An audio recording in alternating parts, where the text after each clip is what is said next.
Let me ask you something. Do you earn more than you did 3 years ago? Probably yes. Do you feel richer than you did 3 years ago? Probably no. And that gap, the gap between what you earn and what you feel, is one of the most under-talked about psychological traps of modern life. Today, we're breaking down the psychology of feeling poor, why millions of people earning decent, stable incomes still feel financially trapped, still feel behind, still feel like they're one bad month away from disaster. And spoiler, it's not about the numbers. Part 1. The Comparison Trap. In 1974, an economist named Richard Easterlin published something that changed how we think about money and happiness. He found that beyond a basic level of comfort, more income doesn't make people happier, because people don't measure wealth in absolute terms. They measure it relative to the people around them. He called it the Easterlin paradox, but we could just call it what it is: keeping up with the Joneses on a global scale. Here's the thing. For most of human history, your social circle was maybe 150 people. Your village, your neighborhood, the people you actually knew. If your neighbor bought a new cart, sure, maybe you felt a pang of envy, but you moved on, because that was your world. Now, your social circle is everyone on the internet, and the algorithm doesn't show you average people living average lives. It shows you the top 1% of moments from the most aspirational people on the planet. Every scroll is a reminder of what you don't have. The vacation you haven't taken, the apartment that looks nothing like yours, the body, the wardrobe, the life. And your brain, which evolved to compare itself to its social group, doesn't know the difference between your actual peers and a curated highlight reel. So it quietly, constantly tells you you're falling behind. Part 2. Lifestyle inflation, the silent wealth killer. Now here's where it gets dangerous. Because that feeling, that low-level financial anxiety, that sense of not having enough, doesn't make us spend less. It makes us spend more. Psychologists call it compensatory consumption. When we feel inadequate, we buy things to close the gap. Not because we need them, because we need to feel like we belong to the life we're supposed to have. Think about it. Why do people buy clothes they don't wear? Cars they can't quite afford? Why does a pay rise so often vanish before you even notice it? Because the moment your income goes up, your expectations go up with it. This is lifestyle inflation, and it is silent and it is relentless. You get a raise, you move somewhere nicer, you eat out a little more, you upgrade your phone.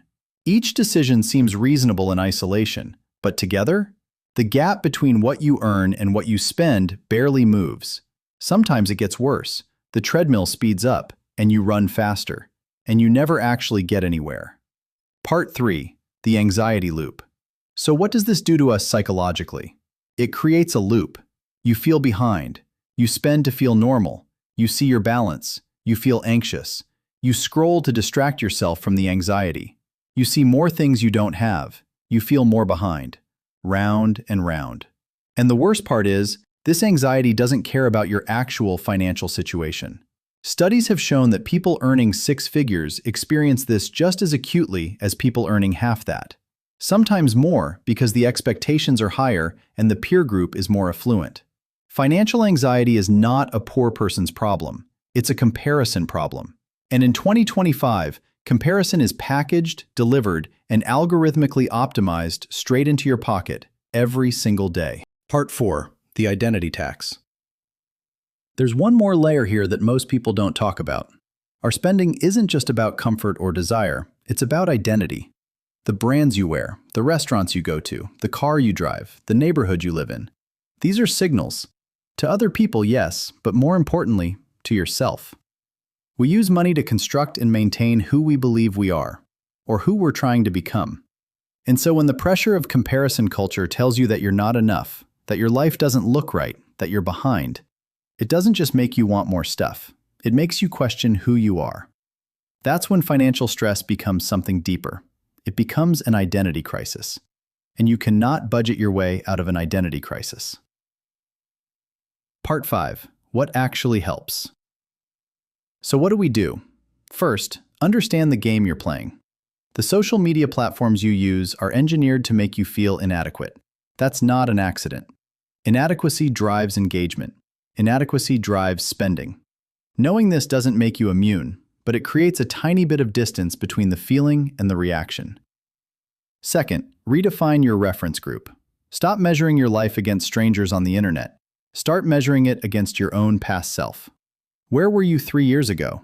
What have you built? What problems have you solved? Progress feels very different when it's not filtered through someone else's algorithm. Third, name lifestyle inflation before it happens. Every time your income increases, decide intentionally what changes and what doesn't. Save or invest the raise before you learn to live on it. This one habit alone separates people who build wealth from people who earn well and wonder where it all went. Fourth, separate emotions from expenses.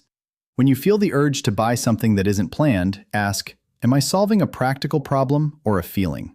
There's nothing wrong with spending on things that genuinely matter to you, but spending to silence anxiety is a loop, not a solution.